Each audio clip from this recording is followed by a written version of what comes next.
Three men are standing in a crypt in Samarkand. In front of them is a slab of dark green jade. Under it is a body that has been left alone for 536 years. They have been warned. Not once. Repeatedly. They open it anyway. Somewhere to the west, 3 million German soldiers are already moving towards a border. Nobody in that room knows that. Not yet. Let's start with the man in the box. His name was Timur. In the west, he became Tamerlane.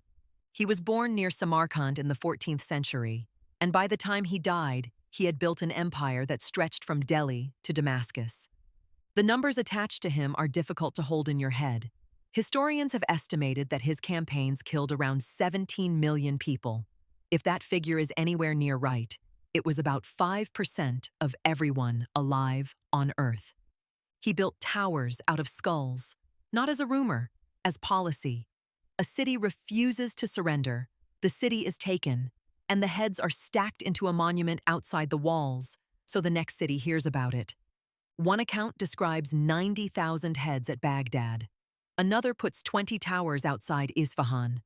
The numbers in these chronicles are almost certainly inflated. Medieval writers were not doing statistics, but they were inflated by people who wanted you to be afraid.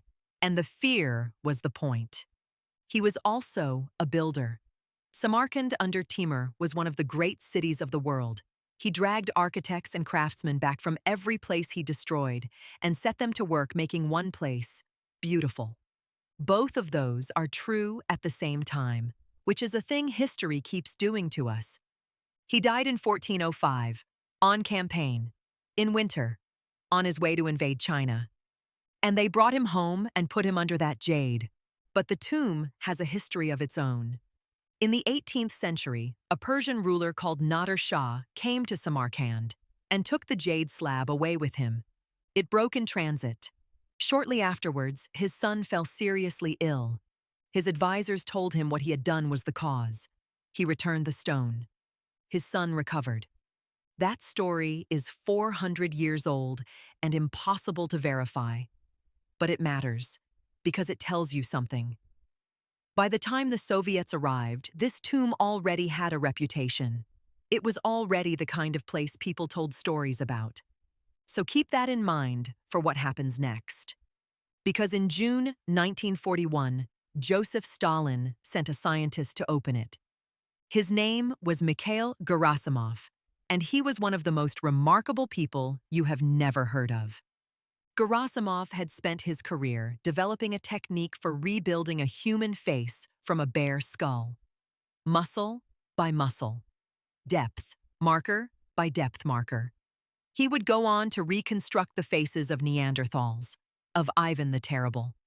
And the Soviet state wanted him to prove that the man under the jade was really Timur.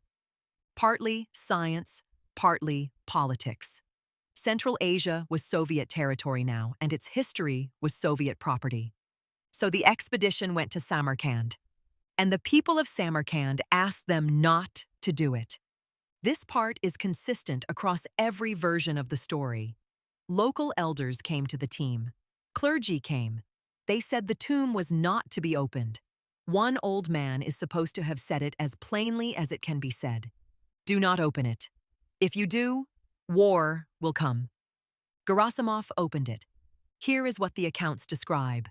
The crypt fills immediately with a smell. Frankincense, rose, camphor, resin. For a moment it is genuinely frightening, and then it isn't, because someone works out what it is. Those are embalming oils. They have been sealed in a stone box for 5 centuries, and now they are in the air, and they smell exactly like they did in 1405. Then they find the body. And Gerasimov's measurements confirm the old stories precisely. The man in the box was about 5'8", tall for his time. His right leg carried 2 old healed wounds and was shorter than the left. His right arm was withered. He was missing fingers on his right hand. Timur Ileng, Timur the Lame. And then Gerasimov did the thing he had come to do. He built the face, from the skull outward, muscle by muscle, until a man who had been dead for 5 centuries was looking back across the table at the people who had dug him up. You can still see it. That reconstruction is the face on every book cover, every documentary, every history of the Timurid Empire. When you picture Tamerlane, you are picturing Mikhail Gerasimov's work. Every account agrees on the science. It's the next part where the story gets slippery. Because the versions also say there was an inscription, on the tomb or inside the casket, or both. The words vary depending on who is telling you.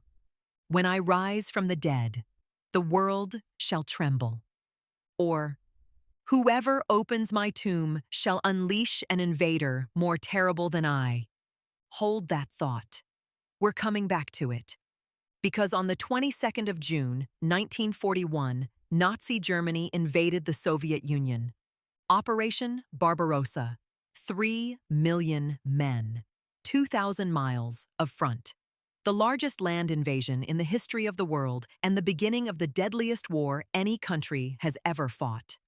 The Soviet Union would lose somewhere around 26 million people. 2 days after the tomb was opened. And the story does not stop there.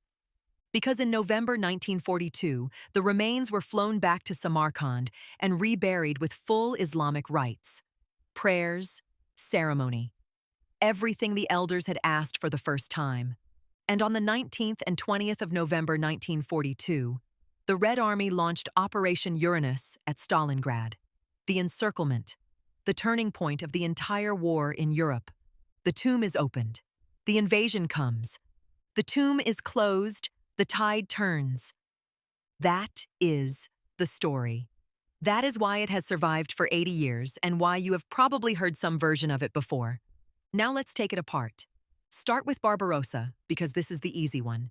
Hitler did not decide to invade the Soviet Union in June 1941. He signed the directive in December 1940, 6 months before anybody went near Samarkand.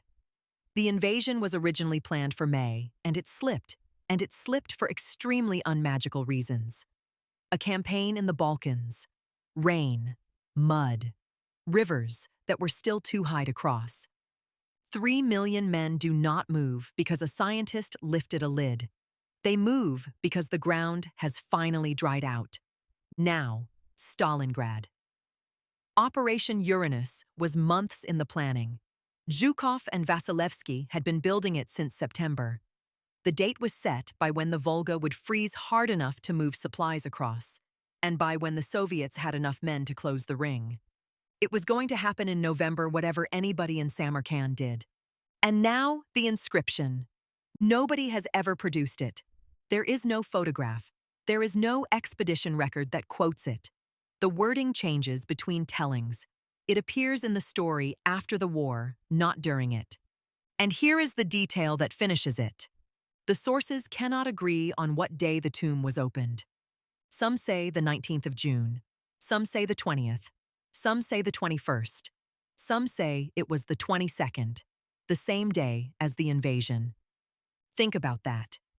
The entire power of this story is a 2-day gap between an act and a consequence. And the story cannot tell you when the 2 days started. So it isn't true. And that should be the end of the video. Except it isn't, is it? Because you already knew it wasn't true. You knew before I said it, and it didn't help. You still feel it. That's the thing worth looking at. We are pattern-finding animals. It is the single most useful thing our brains do, and we cannot switch it off. And it does not care whether the pattern is real. 2 events land near each other in time, and something underneath the reasoning goes, those are connected. Explaining why they aren't doesn't remove the feeling. It just adds an argument on top of it. It's the same machinery that finds faces in plug sockets. You can know there is no face there. You will still see one. And there's something else going on here, something less comfortable. Barbarossa killed on a scale that the human mind is not built to process. 26 million people from one decision, made in an office, for reasons that were mostly bureaucratic. A curse is smaller than that. A curse has a shape, it has a cause, and a rule and a moral. Somebody did something they were told not to do, and there were consequences. You can hold that. You can retell it. It fits in a room with 3 men and a box, which is why the story survives and why it will outlive every debunking anybody ever writes. The tomb was never cursed. We just prefer a world where it could be.